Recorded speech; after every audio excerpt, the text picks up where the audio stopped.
तो कांग्रेस के वरिष्ठ नेता कुलदीप बिश्नोई जी कांग्रेस को छोड़ के बीजेपी में शामिल हो गए। कितना कुछ फर्क पड़ेगा जी कांग्रेस को? हाँ जी। कभी कोई आवाज नहीं उठाई कि इलाके को क्या तकलीफ है, इलाके में क्या जरूरत है। ये कभी इलाके की बात नहीं उठाता। ये तो चौधरी भजन लाल का जो था उसका खा रहे थे, लेकिन कब तक आएगा? कभी ना कभी तो अंत आएगा। और मेरे ख्याल में ये अब उनका जो है अंत आ चुका है। इसका खुद का एक इसने बयान दिया था रोहतक रैली में, जी। अगर घमंड तो रावण का भी नहीं रहा है, तो इसका ये घमंड बोल है, ये घमंड नहीं रहेगा। जी। हुड्डा साहब को तो बहुत बड़ी बात है, इसके आम साधारण कार्यकर्ता ही इसको दूर चटाएगा। सरकार कोशिश करेगी इज्जत साख बचाने के लिए, हाँ, हाँ। लेकिन मुझे नहीं लगता सरकार की साख बचेगी। इसका चुनाव नहीं हो, सरकार जो है ना अपनी साख बचाने की कोशिश करेगी, लेकिन वो भी कामयाब है। ये डर की जो राजनीति है, किसी के पीछे ईडी लगा दी, किसी के पीछे सीबीआई लगा दी, ये जो सरकारें तोड़ रहे हैं किसी में कहा, ये जो है ये सरकार सिर्फ मैं बता रहा था ना, टैक्स लगा सकती है, किसी को फायदा नहीं दे सकती। अब किसान सम्मान निधि किसानों से रिकवरी कर रहे, नोटिस आ रहे, उनकी बेइज्जती करते किसानों की, सम्मान कहाँ, किसानों की तो बेइज्जती होने लग रही है। नमस्कार, मैं आपका दोस्त Mandeep Sharma the air news में आपका स्वागत करता हूं। दोस्तों, मेरे साथ कांग्रेस के वरिष्ठ नेता और गोहाना से विधायक जगबीर मलिक जी हैं। तो सर, द एयर न्यूज में स्वागत है जी आपका। धन्यवाद। सर, चिंतन शिविर था कांग्रेस का पिछले दिनों, तो कितना कुछ असर देखने को मिलेगा आगे कांग्रेस? देखिए, जो चिंतन शिविर है इससे बहुत बातें क्लियर हुई है और बहुत चीज़ें जो है आगे आने वाले समय में ये बहुत यूजफुल रहेगा। पार्टी को ये शिविर लगाते रहना चाहिए, इनको रेगुलर इंटरवल्स पर इनको करते रहना चाहिए। इससे हमें सबसे पहले तो ये मिला है, जो लोगों की परसेप्शन थी, लोग क्या चाहते हैं, इस सरकार की कमियां कहाँ रही, लोग जिससे दुखी है, जो इन्होंने किया है उससे जो दुखी है जनता, एक तो वो सामने आएगी, ये चीजें गलत है। और हमारी सरकार में जो पॉजिटिव काम किए थे, एक वो चीजें आई है कि भाई ये काम लोगों ने पसंद किए थे। और नए प्रस्ताव, हर एक ने अपने अपने नए प्रस्ताव दिए, भाई किस ढंग से हम किसानों को उसको अच्छी वो कीमत दे सकते हैं पैदावार की, किस ढंग से हम बेरोजगारी दूर कर सकते हैं, किस ढंग से महंगाई को कंट्रोल किया, मतलब इस प्रकार के सजेशंस आए हैं। सबका एनालिसिस करके सबको वो एक जगह उनको विवेचना करके उनको सबको हम ये देखेंगे कि हमें अगले आने वाले समय में लोगों के, जनता के लिए कौन से प्रोग्राम फायदेमंद है। ये एक बहुत बड़ा इश्यू है जिसको हम सोल्व कर सकते हैं। आगे जनता क्या चाहती है और हमें उसको पूरा करने के लिए किस ढंग से काम करना चाहिए, किस ढंग की कोई। तो हुड्डा साहब का एक प्रेस नोट भी आया था उसके बाद, इसमें एक तो ये था कि प्लाट दिए जाएंगे जो बीपीएल गरीब परिवार हैं दोबारा से, और 6,000 रुपये बुजुर्गों की पेंशन की जाएगी और बिजली माफ की जाएगी, 300 यूनिट बिजली की दी जाएगी। तो सर, ये इतनी महंगाई फैल रही है तो कैसे संभव है चीजें? ऐसा है, ये तो आप देखो ना धरातल पर जो आज भ्रष्टाचार चल रहा है, 200 करोड़ रुपए के प्रोजेक्ट पर लगा देते, लेकिन वहां धरातल पर कुछ नहीं है, 200 करोड़ रुपए खाएंगे। ये जो काम है, ये तो यदि हम ये भ्रष्टाचार को ही रोक देना, कई हजार करोड़ के भ्रष्टाचार है। अब जो ये सड़कें बन रही है, इनकी क्या पोजीशन है, आपने तो देखी होंगी सड़कें, क्या पोजीशन है। तो ये सारी चीजें यदि इसको प्लीज जो है, जो ये भ्रष्टाचार है, इसको कम कर दे तो विकास भी हो सकता है, ये फायदा भी दिया जा सकता है। जी। तो कांग्रेस के वरिष्ठ नेता कुलदीप बिश्नोई जी कांग्रेस को छोड़ के बीजेपी में शामिल हो गए। कितना कुछ फर्क पड़ेगा जी कांग्रेस पे इस चीज का? देखो, मैं समझता हूँ कि ये कहीं को दबाव की राजनीति थी जो उसमें शामिल है, और जिस ढंग से शामिल हुए हैं, मुझे नहीं लगता जो कुलदीप बिश्नोई अपने आप को स्टेटस बना रहे थे, मेरा इतना बड़ा स्टेटस है, कांग्रेस को छोड़ के गए हैं। पहले भी वो धोखा खा चुके हैं बीजेपी से, ये दूसरा धोखा और हो गया उनके साथ।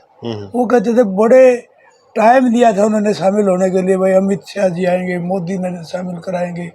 या तो अध्यक्ष भी, बीजेपी पार्टी का अध्यक्ष भी नहीं आया, नेशनल लीडर अध्यक्ष नड्डा भी जो है, जेपी नड्डा जो है, ये भी नहीं आया उसको ज्वाइन कराने के लिए। एक साधारण से एक एमपी का या मंत्री का, स्टेट मिनिस्टर का, ये हाजिर थे, और मुख्यमंत्री और हरियाणा का बीजेपी का प्रभारी, क्या स्टेटस, जो ये उम्मीद कर रहे थे पता नहीं क्या बम फोड़ेंगे, कौन कितने एमएलए या उसमें एक्स मंत्री या एमएलए जो सब लोग, कोई भी नहीं था, कुछ भी नहीं। ये खोखला निकला इनका ज्वाइनिंग का जो प्रोग्राम था ना, वो बहुत खोखला था। तो पीछे बयान भी आया था कुलदीप बिश्नोई जी का चिंतन शिविर पे ही कि अब क्या फायदा है चिंतन शिविर करने का, कांग्रेस तो कमजोर होती जा रही है लगातार।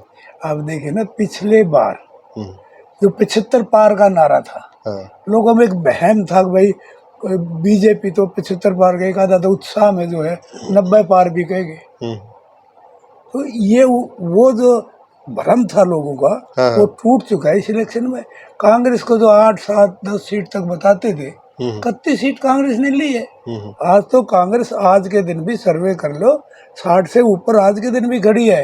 और जो इसका मूवमेंट चले, जो इलेक्शन नजदीक आएगा, कांग्रेस की लहर, कांग्रेस की सरकार। तो नजदीक आ गया सर, आदमपुर उपचुनाव है, तो इसको आप कैसे देखते हो सर? आदमपुर उपचुनाव में आप सर्वे कर लो, आप जाओ भी, मेरे ख्याल में वो लोग भी कर रहे हैं। हाँ जी, हाँ जी। लोगों का वहाँ ये है कि ये कुलदीप बिश्नोई कभी भी जनता के बीच नहीं आया, पब्लिक की बात सुनने नहीं आया। इसने कभी पब्लिक की परवाह ही नहीं की, जनता की, बादमपुर की जनता की। कभी विधानसभा में कभी अटेंड ही नहीं की, एक बार हाजिरी लगाई चले गए, फॉर्मेलिटी टाइप की बात की। कभी कोई आवाज नहीं उठाई कि इलाके को क्या तकलीफ है, इलाके में क्या जरूरत है, ये कभी इलाके की बात नहीं उठाता। ये तो चौधरी भजन लाल का जो था उसका खा रहे थे, लेकिन कब तक आएगा, कभी ना कभी तो अंत आएगा। और मेरे ख्याल में ये अब उनका जो है अंत आ चुका है। अब लोगों में ये चर्चा, आम लोगों में, अब इसमें कब तक इसको ढोएंगे हम तो चाहते हैं कि आगे आने वाले टाइम में कोई उनका नुमाइंदा हो जो उनके बीच में रहे, उनकी बात सुने और उनको हल करे। तो हुड्डा साहब को सीधा चैलेंज किया है कुलदीप बिश्नोई जी ने कि आइए मैदान में और लड़िए। देखिए, ये आप ये बताइए, ये चैलेंज करने की बात है क्या? हुड्डा साहब को तो जरूरत जब पड़ेगी ना, तो कोई अच्छा कोई कैंडिडेट ऐसा हो जहाँ कोई मुकाबले की बात हो। इससे तो हम नहीं समझते कितना भारी मुकाबला, इसको तो लोग नकार चुके हैं। और इसके खिलाफ खड़ा हो गए किस लिए? मुझे नहीं लगता कि भाई ये जो सिर्फ ये घमंड बोल रहा है, और घमंड का सिर्फ नीचा होता है। इसका खुद का एक इसने बयान दिया था रोहतक रैली में, अगर घमंड तो रावण का भी नहीं रहा है, तो इसका ये घमंड बोल रहा है, ये घमंड नहीं रहेगा। हुड्डा साहब को तो बहुत बड़ी बात है, इसके आम साधारण कार्यकर्ता ही इसको दूर चटाएगा। जी, तो उपचुनाव लगातार ये कहते हैं कि सरकार का होता है, लेकिन 2 उपचुनाव हो चुके हैं और दोनों उपचुनाव सरकार के हाथ से जा चुके हैं, तो इस पे क्या कुछ? मुझे ये लगता है कि ये भी वही पैटर्न जो पिछले उपचुनाव का पैटर्न था, इसमें भी वही पैटर्न फॉलो होगा। सरकार चाहे कितनी ही कोशिश कर ले, सरकार कोशिश करेगी इज्जत साख बचाने के लिए, लेकिन मुझे नहीं लगता सरकार की साख बचेगी। इसका चुनाव नहीं हो, सरकार जो है ना अपनी साख बचाने की कोशिश करेगी, लेकिन वो भी कामयाब नहीं होगी। तो कांग्रेस की रणनीति क्या रहेगी सर आगे की? कांग्रेस लोगों के बीच में जाएगी, जो ये मुद्दे हैं, बेरोजगारी है, महंगाई है, इनका जो ये टैक्स लगाया सरकार ने, ये बहुत मुद्दे हैं। आपके कानून व्यवस्था की बात है, आम आदमी सुरक्षित नहीं है, फिरौती है, डकैती है, ये सब चीजें, इनके खिलाफ जो है सड़कों पे उतरेगी, लोगों के बीच में जाएंगी। और जो इनकी जो प्रोग्राम है, जो इन्होंने खत्म किए काम, जो गरीब आदमी के हक की जो स्कीमें थी वो खत्म कर दी, और ऐसी स्कीम ला दी जहाँ टैक्स लगता है वो जनता पर टैक्स लगाने का काम ये सरकार कर रही है।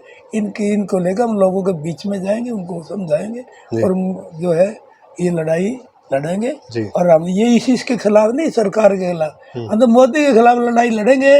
2024 में ऐसा माहौल बढ़ेगा। ये जो अब डरे हुए ना, कांग्रेस वालों को डरा रहे, लोगों को डरा रहे, ये डर की जो राजनीति है, किसी के पीछे ईडी लगा दी, किसी के पीछे सीबीआई लगा दी, ये जो सरकारें तोड़ रहे हैं, किसी में कहा, ये जो है ये एक पॉलिटिशियन के लिए, अच्छे पॉलिटिशियन के लिए शोभा नहीं देती। सरकारें गिराने की जो सिद्धांत की राजनीति की बात करते हैं बीजेपी, कहाँ गए वो सिद्धांत? रिश्वत, सारा पैसे दे देगा, खरीदे जाते हैं, एमएलए एमपी को खरीदते हैं, कोई डर दिखा के इनका तोड़ते। ये सिद्धांत की राजनीति नहीं जो ये बीजेपी पार्टी कहती है, हम प्रिंसिपल की पार्टी। ये तो कांग्रेस राज में कभी ऐसा नहीं हुआ, कभी गलत तरीके से किसी को डराया धमकाया नहीं गया। ये तो लोगों का अधिकार। अब प्रदर्शन का आप देखें ना, दिल्ली के अंदर क्या नंगा नाच किया इन्होंने, है दिल्ली के अंदर जो लोकतंत्र की जिस ढंग से हत्या की है, क्या लोगों को इन महंगाई पर, बेरोजगारी पर, अग्निपथ योजना, इन पर क्या शांतिपूर्वक प्रदर्शन करने का अधिकार नहीं? इनको भी नहीं करने देते। तो लोकतंत्र कहाँ रह गया? लोकतंत्र में तो अंग्रेजों के राज में भी महात्मा गांधी जी सत्याग्रह करते थे और अपनी बात रखते थे, आंदोलन करते थे, उस टाइम भी होता था। लेकिन अब उस पर भी मतलब जब से जजेस सुप्रीम कोर्ट के कहते देश में लोकतंत्र खतरे में, लोकतंत्र बचा कहाँ है? जजेस सुबह कहते कि देश में रहना बेकार है, देश को छोड़ देना चाहिए। ये सुप्रीम कोर्ट के जस्टिस का स्टेटमेंट है। तो आप लोकतंत्र कहाँ है? ना रिजर्व बैंक वो है, ना आपका इलेक्शन कमीशन सेफ है, कोर्ट्स में भी इंटरफेरेंस है। तो ये चीजें सारी लोकतंत्र को बचाने के लिए जो संविधान में बाबा साहब अम्बेडकर ने जो ये दिया था कि इससे राजनेता इन पर दबाव नहीं डाल सकते, ये इंडिपेंडेंट बॉडीज है और ये लोकतंत्र की रक्षा करेंगे, उनको सारियों को खतरा हो गया जी। तो जब उन्हीं को खतरा है तो आम आदमी को कहा जी। तो लास्ट सवाल है सर, एक बुढ़ापा पेंशन को लेके बहुत सारे बुजुर्गों की पेंशन काट दी गई है फैमिली आईडी अटैच होने के बावजूद, तो ये मुद्दा भी थोड़ा गर्मजोशी के साथ उठाओ। ये बिल्कुल बहुत बड़ा मुद्दा है। कई जगह जो इन्होंने फैमिली आईडी बनाई है ना, वो बनाने वाले भी सक्षम नहीं थे, उनका भी पूरा सिस्टम नहीं था कैसे बनेगी, कैसे करना है। कहीं जीरो फालतू लगा दी, कहीं कम कर दी, मतलब इन्होंने ऐसा काम कर दिया।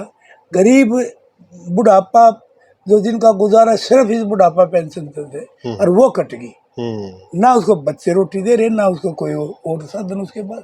तो इसने बहुत बड़ा अत्याचार किया है जो इस ढंग से, कि मैं ये कह रहा ना, ये जो स्कीमें काटी है ये नहीं काटी, बहुत अच्छे। जैसे गरीब आदमी का किसी का भी एक्सीडेंट हो जाता, क्लेम पता भी नहीं लगता, लेकिन एक्सीडेंट से डेथ हुई है तो 1 लाख रुपए मिलता था, वो स्कीम खत्म कर दी इन्होंने। जो है किसान की, गरीब आदमी को दूध की डेयरी का था, ये इनके कंपटीशन होया करता, डेयरी का लोन था वो खत्म कर दिया। दूध का कंपटीशन होया करता, इतने किलो के बेच देगी ताकि वो उन्हें प्रतिस्पर्धा बने, वो स्कीम खत्म कर दी। मतलब बहुत ऐसी स्कीम में है, मैं बताऊं, जो ये लोगों के फायदे की स्कीम थी, वो ताकि सरकार को पैसा ना देना पड़े, सरकार का, वो चीजें खत्म कर दी। अब पानी, पीने के पानी का 500 गुना बढ़ाना, ये कहाँ तक जाए थे?